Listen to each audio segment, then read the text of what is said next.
한 줄 동안 평안하셨습니까? 반갑습니다. 이렇게 반갑습니다. 계속해서 우리가 사도신경이라는 주제를 가지고 말씀을 나가고 있는데 오늘 본문은요 올 1월달에 한번 나눴던 말씀과 동일합니다. 그러나 오늘은 사도신경이라는 그 주제의 그런 방향성을 가지고 말씀을 나누고자 합니다. 왜 이 히브리서 말씀이 왜 1장에 지어졌냐면 그 당시 유대교를 믿다가 개종한 사람들이 있어요. 크리스찬이 돼서 예수님을 구주로 영접하고 개종한 사람들이 있었는데 교회가 박해가 오고 어려움이 나오니까 흩어지면서 교회를 떠나는 사람들이 있었어요. 맞아. 교회가 어려워지니까 맞아. 우리가 믿었던 게 틀렸던 거야. 예수님은 사람이야. 하나님의 아들이 아니었어. 그것들이 원래 유대교로 돌아가는 것을 막고자 히브리서 기자는 아니다. 예전부터 우리에게 주었던 구약 성경에 기록된 메시아가 바로 그 예수 그리스도시다 라고 하는 것을 다시 한번 기록해서 돌아가지 못하게 하려고 원래 유대교를 믿었던 사람들이 크리스찬이 됐다가 다시 유대교로 돌아가는 것을 막고자 오늘 이 성경을 기록했다라고 하는 것입니다. 사실 우리가 예수님을 하나님의 아들로 믿는 거 어떻게 가능합니까? 인간의 논리로 지혜로 이해할 수가 없어요. 어떻게 하나님의 아들이 이 땅에 오셨고요. 완전한 인간이고 완전한 하나님이래요. 이게 믿어집니까? 어떻게 사람이 우리가 알고 있던 내가 그분의 그 당시에 엄마를 알아요.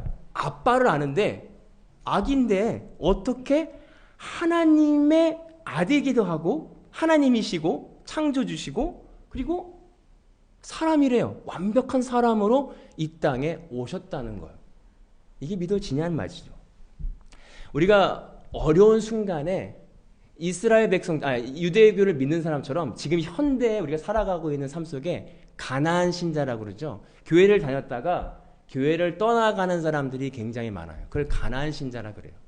근데 하나님을 알고 있어요. 그러나 어떠한 상황이 교회에서 힘들고 또 세상에서 어려움을 통해서 하나님은 안 계신 것 같아 해서 떠나가는 사람들을 그러나 하나님의 존재는 뭔가 있는 것 같은데 그렇게 교회를 떠나가는 사람들이 있습니다. 왜냐하면 우리가 믿음이란 믿음이 내 논리와 내 지식으로 믿고 있다가 어떤 환경이 닥쳐오고 어려움이 있을 때 우리에 대한 믿음이 근간이 흔들리는 거예요. 내가 믿고 있는 게 맞나? 내가 믿는 게 내 스스로 믿고 있다면요 우리 환경과 어려움 속에서 흔들릴 수 있어요. 그러나 믿음은 하나님께서 주시는 게 믿음이기 때문에 그 믿음이 흔들리지 않기 위해서 오늘도 히브리서 기자는 말씀을 통해서 이야기하고 있습니다. 구약 성경을 통해서 또 믿음의 선배들을 통해서 믿음이 무엇인가를 말하고 있습니다.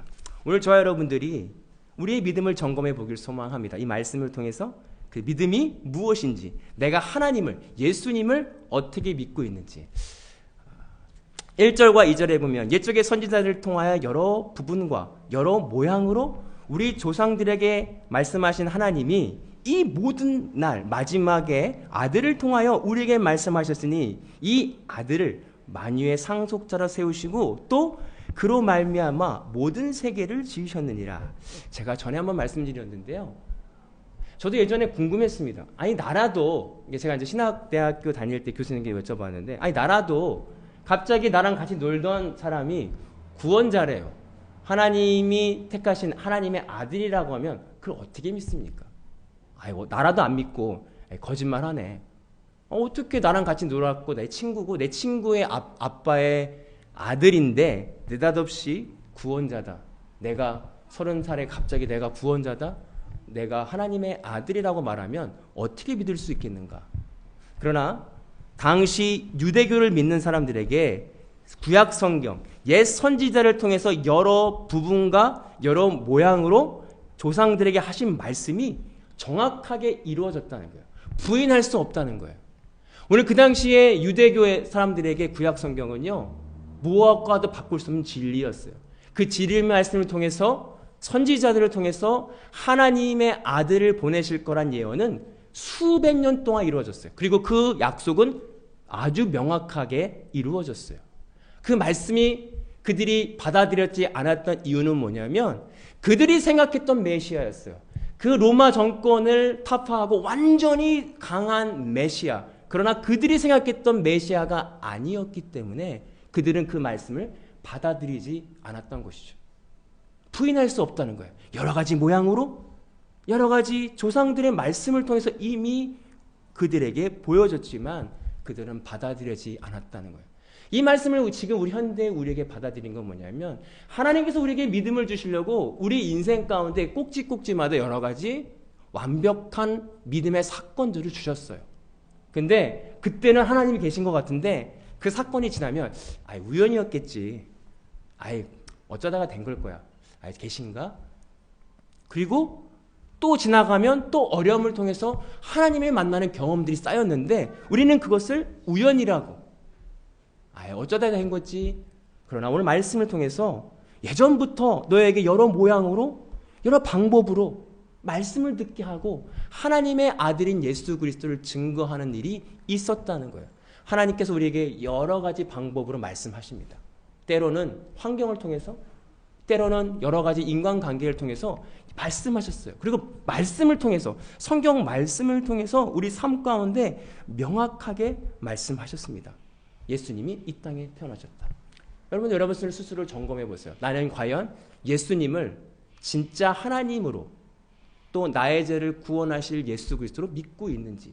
이건 인간의 지혜로 믿을 수가 없는 거거든요. 어떻게 한 인간이 사람의 몸, 신이 사람의 몸으로 이 땅에 오셨다는 것일까? 이거는 인간의 논리로 이해할 수 없지만 오늘 말씀을 통해서 성령 하나님의 은혜를 통해서 믿어지는 역사들이 또 말씀을 통해서 여러 가지 모양을 통해서 믿어지는 일들이 있다는 거예요. 그러나 2절에 보면 이 모든 날 마지막에 아들을 통하여, 여기서 이 마지막이라는 뜻의 원어적인 것은 뭐냐면 이제 끝난 거예요. 이제 완벽하게 이루어지는 거예요. 마지막. 왜냐하면 전에는 구약에서 우리의 죄를 해결하려면 우리의 죄를 담당할 양이나 짐승을 잡아 우리의 죄를 전가시켜서 죽여서 우리의 죄를 사했어요. 그러나 끝나면 뭐예요? 또 죄를 짓잖아요. 그럼 또 양을 잡아서 소를 잡든 비둘기를 잡든 그러나 그 다음날 또 죄를 지면 또 굴레처럼 계속해서 반복되어지는 죄를 통해서 끝없는 일들을 해야 돼. 끝없는 제사를 드려야 되는데 오늘 예수 그리스도가 마지막 날에 구약에 예언된 열실 한 번의 죽으심을 통해서 우리의 죄를 해결하셨다는 거예요. 담당하셨다는 거예요. 끝냈다는 거예요. 더 이상 양을 잡지 않아도 돼. 우리가 지었던 과거의 죄와 현재의 죄와 미래의 죄를 한 번에 해결하셔서 죽으셨다는 거예요. 그걸 믿는 믿음으로 우리가 구원을 받고 의롭게 된다라고 말씀하고 있습니다. 오늘 저 여러분들이 이 믿음 가지고 있다는 거예요. 그 믿음. 근데 오늘 성경에서 보면 아들을 통하여 라고 말씀하고 있어요. 우리가 생각하고 있는 아들은 아버지는 힘이 세고 아들은 뭔가 낮은 존재로 이해해야 합니다. 그래서 성부 하나님은 성자 하나님은 좀 밑에 있는 분. 그러나 히브리 사상에서의 아들과 아버지 사상은 분신 같은 거예요. 분신. 우리가 아이들을 가지면 우리의 DNA가 그대로 전가되듯이 오늘 히브리 사상에서의 아들이란 건 그냥 같은 존재예요. 아버지와 아들의 같은 분신 같은 존재를 가지고 있습니다. 그래서 그들이 내가 하나님의 아들이다 라고 말한 건 하나님의 밑에다라는 게 아니라 내가 바로 하나님의 바로 그 존재 자체, 본성이다라는 의미를 가지고 있습니다. 오늘 하나님께서, 예수님께서 이 땅에 내려오신 하나님의 아들로, 대리자로 이 땅에 내려오신 그 믿음으로 그분이 나의 죄를 대신 죽었다는 사실을 믿음으로 의롭게 된다는 거예요.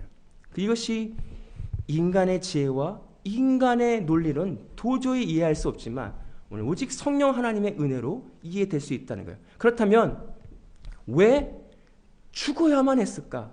왜 하나님이 우리를 위해 대신 죽어야만 우리의 죄를 담당하셨을까? 3절에 보면 이는 하나님의 영광의 강체시요 그 본체는 형상이라 그의 능력의 말씀으로 만물이 붙으시며 죄를 정결하게 하시는 일을 하시고 높은 곳에 계신 지극히 크신 이의 우편에 앉으셨느니라 라고 말씀하고 있습니다. 오늘 하나님의 영광이라고 말씀하시는데 그 예수님이 본체로 이 땅에 내려오셨어요. 하나님의 존재를 가지고 이 땅에 내려오셔서 하시는 일이 뭐냐면 죄를 정결하시게 하신다. 우리의 죄를 사하시려고 오셨다는 것입니다. 우리에게 자유함을 주시기 위해 이 땅에 오셨다고 하신 것입니다.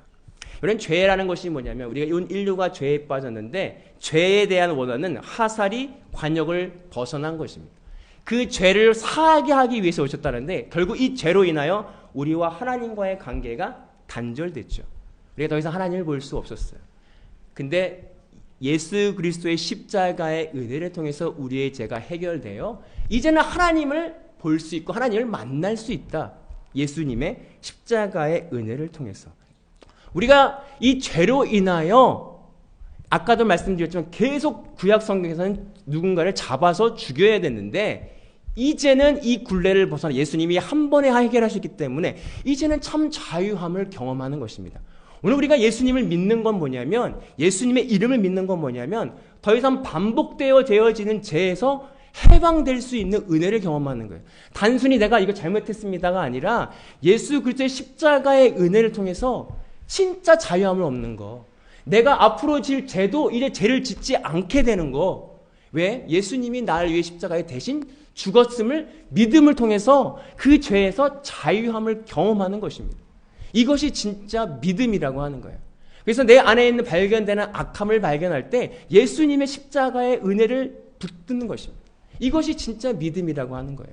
단순히 내가 하나님 천국 가기 위해서 그렇지 내가 예수님이 날 위해 대신 죽으셨지 그래 내가 이 믿음으로 천국 가는 거야. 이것을 넘어서서 이 땅에서의 참 자유함을 경험하는 건 뭐냐면 죄에서 자유로움을 갖는 것입니다.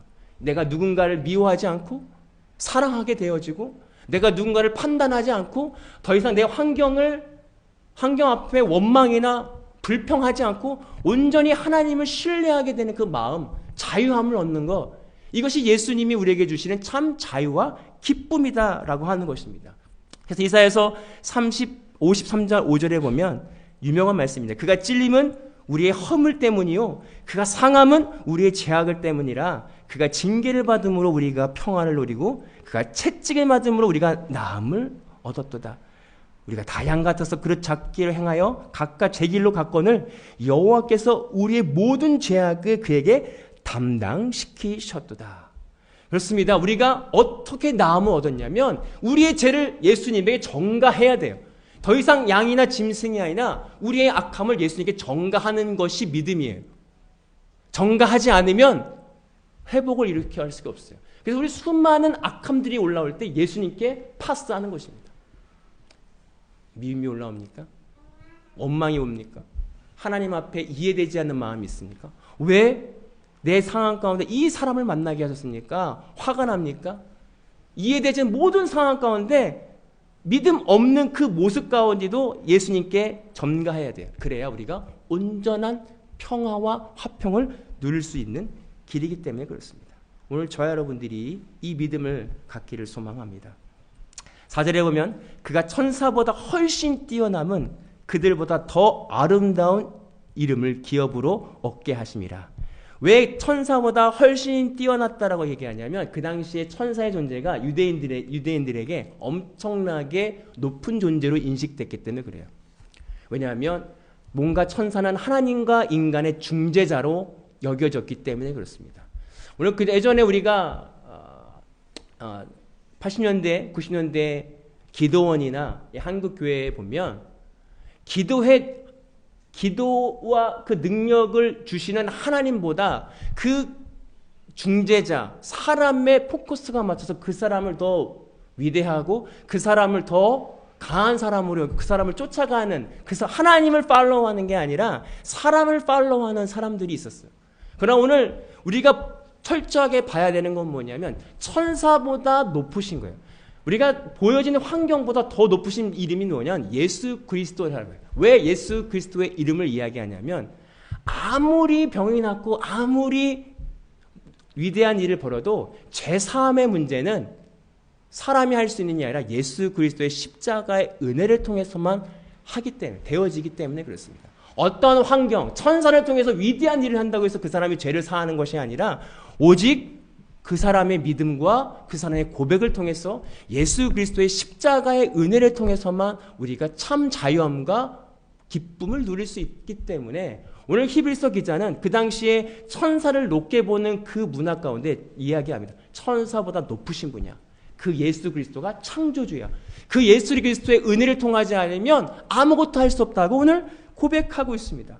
오늘 저와 여러분들이 현상을 보는 게 아니라 그보다 높으신 예수 그리스도의 은혜를 받기를 소망합니다. 그래서 내 문제가 해결돼서 기쁜 것이 아니라요, 내 안에 죄성이 해결될 때, 아, 예전엔 내가 여기에 매여 있었는데, 아, 예수님과 함께 하니까 똑같은 상황에도 내가 무너지지 않는구나. 아, 기쁘다. 상황은 똑같이 어려운데 내 마음이 편하구나. 와, 예수님이 내 안에 오셔서 기쁨이 주시는구나. 이 고백으로 기뻐할 수 있길 소망합니다. 문제가 해결돼서 문제가 떠오면 원망하고 문제가 해결되면 기쁨, 그런 상황이 아니라 내 안에 참 기쁨을 주신 예수님으로 기뻐할 수 있는 저와 여러분들이 되기를 소망합니다. 이것이 예수님이 이 땅에 오신 이유입니다. 우리를 지으신 그대로 회복시키시기 위한, 어떠한 상황이나 하나님과 함께 한 마음이 되기 위한, 거룩하기 위한, 하나님의 자녀가 되기 위해 이 땅에 오신 예수 그리스도를 내가 믿는가? 산 사람이 오셨는데 그 사람이 완벽한 사람이고 완벽한 인간인지를 믿는가의 문제입니다. 오늘 이 말씀을 통해서 목요일날 회의를 하면, 디스커스를 하면서 이런 생각이 들었습니다. 예수님이 한 인간으로 오셨는데, 그러면 예수님도 감정이 있었잖아요. 예수님도 화를 내셨고, 예수님도 슬퍼하셨고, 예수님도 기뻐하셨어요. 그럼 예수님의 감정과 우리의 감정은 무슨 차이가 있는가? 여러분, 예수님의 감정은요, 철저하게 죄에 대한 감정이었어요. 성전에서 물건 파는 자들에게 그 죄성에 대한 화남이었고, 슬픔 또한 여인들이 그 죄로 인하여 예수님에 대한 믿음이 없음을 보고 슬퍼하셨고요. 그 기쁨은 믿음 있음을 보며 기뻐했어요. 아무것도 없는데 그 사람이 믿음을 가지고 예수님을 찾아왔을 때 기뻐하셨다는 거예요. 오늘날 우리가 가지고 있는 슬픔과 기쁨과 또 화남의 감정은 뭐냐면 대부분 내 감정이 될 때가 많아요. 내가 화났고 내 기준과 내 만족에 화가 나고 내 만족을 시킬 때 기쁠 때가 있다는 거예요. 그러나 오늘 우리가 함께 바라봐야 될 감정은 뭐냐면 예수님과 동일한 감정이죠. 죄에 대한 기쁨, 죄에 대한 화남, 또 죄로 인한 그 자유함을 주신 그 기쁨, 그러한 감정을 함께 나눌 수 있는 저와 여러분들이 되길 소망합니다. 더 이상 죄성의 감정이 아니라 예수 그리스도의 은혜를 통한 예수님과 같은 감정을 느낄 수 있는 저와 여러분들 되기를 소망합니다. 기도하겠습니다. 사랑해 주님 감사합니다. 오늘 말씀을 통해서 한 인간으로 또 완벽한 신으로 이 땅에 오신 예수님을 우리가 어떻게 믿을 수 있겠습니까? 그러나 성령 하나님의 은혜를 통해서 우리에게 주신 환경과 여러 모양을 통해서 우리는 믿어짐을 감사를 드립니다. 하나님, 믿음, 우리에게 주신 은혜 감사를 드립니다. 이 믿음 잃지 않도록 도와주시고 이 구원의 기쁨을 회복시켜 주셔서 우리가 이 땅을 살아갈 때 그 구원의 감격으로 살아갈 수 있는 우리 모두가 되게 하여 주옵소서. 감사드리며 예수님의 이름으로 기도하옵나이다. 아멘. 지금은 우리 주 예수 그리스도의 은혜와 아버지 하나님의 극진한 사랑하심과 성령님의 감화 감동 교통하시는 은혜가 오늘 말씀을 통해서 예수 그리스도의 믿음이 무엇인지, 이 땅에 오신 예수 그리스도를 믿는 것이 무엇인지를 알고 또 그것을 붙들기로 결단하고 돌아가는 모든 성도들 머리 위에 이제로부터 영원토록 함께 하시기를 간절히 축원하옵나이다. 아멘. 감사합니다. 한 절 동안 승리하시고 다음 주에 뵙기를 소망합니다.